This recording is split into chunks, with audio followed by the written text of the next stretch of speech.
Halo, balik lagi di Puspita Study Corner, masih dengan pembahasan ikatan kimia. Kali ini bagaimana cara mengidentifikasi sifat kepolaran molekul. Jadi molekul apa saja yang bersifat polar atau bersifat nonpolar. Sifat kepolaran molekul ini tuh sangat mempengaruhi sifat molekul secara keseluruhan, antara lain titik didihnya, kemudian kelarutan, dan daya hantar listrik. Sebenarnya terdapat beberapa cara untuk menentukan sifat kepolaran suatu molekul. Tapi yang aku jelaskan di sini itu adalah identifikasi awal untuk menentukan sifat kepolaran ini. Nah, sebenarnya kalau kita merujuk ke soal-soal UTBK tahun sebelumnya tentang sifat kepolaran, menggunakan identifikasi awal ini sebenarnya sudah cukup untuk menjawab soal-soal tersebut. Oke, langsung aja ke materi intinya. Suatu molekul dikatakan memiliki sifat nonpolar jika memenuhi dua syarat berikut, yaitu tidak memiliki PEB dan resultan ikatannya sama dengan 0. Jika satu syarat dari dua syarat ini tidak terpenuhi, maka molekulnya tidak dapat dikatakan nonpolar. Molekul demikian dikategorikan sebagai molekul yang memiliki sifat polar. Syarat yang pertama adalah tidak memiliki PEB atau pasangan elektron bebas. Di sini kita awali dulu dengan definisi dari sifat nonpolar. Sebenarnya apa yang dimaksud dengan nonpolar? Polar di sini artinya tuh adalah kutub. Jadi secara keseluruhan, nonpolar ini diartikan dalam suatu senyawa itu tidak ada pengkutupan di sisi-sisinya. Agar tidak terjadi pengkutupan di sisi-sisi senyawa, maka persebaran elektron dalam ikatan-ikatan pada senyawa itu harus merata. Dan pembagian sudutnya juga merata. Misalkan untuk bentuk geometri segitiga bipiramida seperti ini, sudut dari puncak atas ke alas dan puncak bawah ke alas ini tuh sama. Kemudian pembagian sudut alas ini tuh juga sama. Adanya PEB atau pasangan elektron bebas dalam suatu senyawa, ini akan menyebabkan terjadinya tolakan elektron dalam senyawa tersebut. Hal ini akan menyebabkan persebaran elektronnya itu menjadi tidak merata. Contohnya pada senyawa Ab2. Jadi kalau di sini nggak ada PEB, sudutnya ini tuh 180 derajat. Kemudian persebaran elektronnya sama karena atom yang diikatkan sama, jadi pasti elektronnya juga sama. Tapi untuk senyawa Ab2 yang memiliki PEB, PEB di sini tuh akan menyebabkan terjadinya tolakan elektron yang mendorong ikatan-ikatannya ini, sehingga sudutnya tidak bisa 180 derajat. Jadi ikatan-ikatannya itu akan terdorong seperti ini. Sehingga akan terjadi pengkutupan akibat persebaran elektron yang tidak merata. Yang kedua adalah resultan ikatan sama dengan 0. Terdapat dua kondisi yang dapat memenuhi syarat ini. Yang pertama adalah jika semua elektron valensi atom pusat ini tuh digunakan untuk mengikat atom yang sama. Contohnya adalah pada senyawa BCl3. Di sini jumlah elektron valensi dari B adalah 3, sehingga pada senyawa BCl3 semua elektron valensi dari B ini digunakan untuk mengikat atom Cl. Karena yang diikat adalah atom yang sama, jadi persebaran elektron dan pembagian sudutnya ini sama besar, sehingga dapat dikatakan senyawa ini memiliki resultan ikatan sama dengan 0. Kondisi kedua adalah atom pusat mengikat atom yang berbeda, dengan syarat masing-masing atom yang diikat ini harus berjumlah genap. Contohnya pada senyawa SF4Cl2. Atom pusat S di sini mengikat atom F dan atom Cl yang masing-masing atom yang diikat ini berjumlah genap, sehingga dua ikatan atom F akan saling meniadakan dengan dua ikatan F yang lain. Begitu juga dengan Cl, ini akan saling meniadakan dengan ikatan Cl yang lain. Senyawa SF4Cl2 ini memiliki beberapa kemungkinan struktur atau susunan atom dalam senyawanya. Struktur SF4Cl2 yang memiliki resultan ikatan sama dengan 0 itu adalah struktur yang pertama. Karena pada struktur yang pertama, atom Cl ini terletak di atas dan di bawah sehingga kekuatan ikatannya saling meniadakan. Kemudian dua atom F di kiri juga saling meniadakan dengan dua atom F yang di kanan. Sedangkan untuk struktur yang kedua, kekuatan ikatannya ini tidak saling meniadakan, sehingga resultan ikatannya ini tidak sama dengan 0.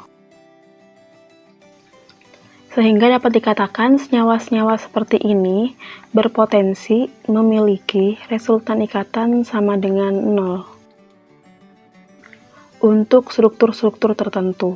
Misalkan di sini terdapat 3 senyawa, kemudian kita coba tentukan manakah di antara 3 senyawa ini yang memiliki resultan ikatan sama dengan 0. Untuk yang A, di sini kan atom pusat C mengikat 2 atom yang berbeda yaitu H dan O, tapi salah satu atomnya ini berjumlah ganjil. Sudah pasti ini tidak mungkin memiliki resultan ikatan sama dengan 0, karena kekuatan ikatannya tidak saling meniadakan. Kemudian B juga sama, di sini atom C mengikat 2 atom yang berbeda, dan atom-atomnya ini berjumlah ganjil. Ini juga tidak memiliki resultan ikatan sama dengan 0. Jadi jawabannya yang C, karena ini kan atom pusat S mengikat atom-atom yang genap, sehingga senyawa ini kan berpotensi memiliki resultan ikatan sama dengan 0. Karena 2 yang lain sudah pasti bukan, berarti jawabannya yang C. Tapi kalau misalkan di sini ada satu pilihan jawaban lagi, yaitu D, Cl2, maka jawabannya adalah yang D. Karena pada Cl2 ini kan atom-atomnya sama. Jadi, bagaimanapun strukturnya, pasti kekuatan ikatannya itu saling meniadakan. Berbeda dengan C, yang C tadi kan berpotensi untuk struktur tertentu. Jadi, belum tentu gitu loh, ini tuh memiliki resultan ikatan 0. Sedangkan yang D udah pasti. Perlu diingat, cara-cara identifikasi sifat kepolaran molekul yang aku jelaskan di sini, ini tidak berlaku untuk persenyawaan dari gas mulia. Jadi untuk menentukan sifat kepolaran dari gas mulia, nanti aku jelaskan di akhir materi ini. Dan balik lagi kan di awal juga sudah aku jelaskan bahwa ini tuh hanya identifikasi awal. Jadi misalkan di pilihan jawaban soal, ini terdapat 2 pilihan jawaban yang memiliki sifat kepolaran sama. Kalau kita menggunakan cara identifikasi yang sudah aku jelaskan tadi, kita bisa memastikan kepolarannya dengan melihat bentuk molekulnya. Karena dari bentuk molekul kita tuh bisa tahu persebaran elektronnya merata atau tidak. Di sini terdapat 2 contoh senyawa yang masing-masing itu memiliki atom pusat yang sama, yaitu C. Kita coba tentukan sifat kepolaran dari kedua senyawa ini. Di sini C ini kan memiliki 4 elektron valensi karena terletak di golongan 4A. Artinya C ini tuh anggapannya memiliki 4 tangan. Untuk senyawa yang pertama, keempat tangan C ini digunakan untuk mengikat atom yang sama, yaitu H. Sedangkan untuk senyawa yang kedua, di sini 3 tangan C mengikat Cl, sedangkan 1 tangan yang lain mengikat H. Kita coba identifikasi, yang pertama ini PeB-nya sama dengan 0, yang kedua juga PeB-nya sama dengan 0. Karena semua elektron valensi C digunakan untuk berikatan. Nah, tapi untuk senyawa yang pertama, karena atom yang diikat ini sama atau sejenis, jadi persebaran elektron di setiap sisi senyawanya ini tuh sama. Artinya resultan ikatannya sama dengan 0. Sedangkan untuk senyawa yang kedua, karena di sini 3 tangan mengikat Cl dan 1 tangan mengikat H, artinya kan persebaran elektronnya itu tidak merata. Jadi ada pengkutupan di sisi-sisi senyawanya. Nah, sehingga resultan ikatannya ini tuh tidak sama dengan 0. Artinya, senyawa pertama ini karena PeB sama dengan 0 dan resultan ikatan sama dengan 0 memenuhi syarat nonpolar. Jadi, senyawa pertama ini bersifat nonpolar. Nah, karena senyawa yang kedua ini tidak memenuhi salah satu syarat nonpolar, jadi senyawa yang kedua ini adalah senyawa yang polar. Pembahasan terakhir adalah penentukan kepolaran gas mulia. Jadi untuk menentukan kepolaran gas mulia ini kan tidak bisa menggunakan identifikasi yang awal tadi. Nah, di sini kalau menentukan kepolaran gas mulia, aku lebih cenderung menggunakan bentuk molekul. Bisa direview lagi cara menentukan bentuk molekul yang pernah aku bahas. Di sini terdapat 3 persenyawaan dari gas mulia, kita coba menentukan sifat kepolarannya masing-masing. Dimulai dari XeF4. XeF4 di sini kan Xe mengikat 4 atom F. Di sini Xe akan menggunakan 1 elektronnya dalam ikatan dengan F untuk melengkapi jumlah elektron F sehingga menjadi oktet. Karena 4 elektron Xe sudah digunakan, jadi tersisa 4 elektronnya Xe, karena kan Xe ini golongan 8, jadi memiliki 8 elektron valensi, sudah digunakan 4, jadi tersisa 4 elektron atau 2 pasang PeB. Pertama kita tentukan dulu DE-nya, yaitu DEI ditambah DEB, di mana DEI ini adalah jumlah atom yang diikat, yaitu 4, ditambah DEB-nya ada 2 pasang. Jadi total DE-nya 6, artinya bentuk dasarnya ini adalah oktahedral. Jadi di sini atom Xe memiliki 6 ikatan berbentuk oktahedral. Kemudian karena terdapat 2 PeB, jadi 2 ikatannya itu harus dihapus, yaitu ikatan yang beda sendiri. Karena yang 4 di sini sama bentuknya, jadi yang beda itu kan di atas sama yang di bawah. Ini dihapus. Kemudian diganti dengan PeB. Melihat bentuk molekulnya, ini tuh bersifat nonpolar. Walaupun di sini ada PeB, artinya terdapat tolakan elektron, tapi tolakan elektronnya ini saling meniadakan. Jadi tetap merata gitu loh persebaran elektronnya. Dan yang diikat ini kan juga sama atomnya. Artinya elektron-elektron di sini, di sisi-sisi yang mengikat atom itu tuh sama juga. Sehingga dikatakan bahwa senyawa ini bersifat nonpolar. Yang kedua adalah XeOF4. Di sini atom pusat Xe mengikat 1 atom O dan 4 atom F. Karena 1 O ini tuh agar oktet kan butuh 2 elektron, jadi Xe akan menggunakan 2 elektronnya untuk dipakai bersama dengan O, sehingga O-nya itu jadi oktet. Kemudian Xe menggunakan 1 elektronnya untuk melengkapi elektron dari F, sehingga F-nya oktet. Dengan demikian, sisa elektron dari Xe yaitu 8 dikurangi total 6 elektron yang digunakan berikatan, sehingga tersisa 2 elektron yaitu 1 pasang PeB. Selanjutnya kita tentukan DE-nya yaitu DEI ditambah DEB. DEI-nya ini sama dengan 5 karena jumlah atom yang diikat 5. Kemudian DEB-nya ini 1 pasang.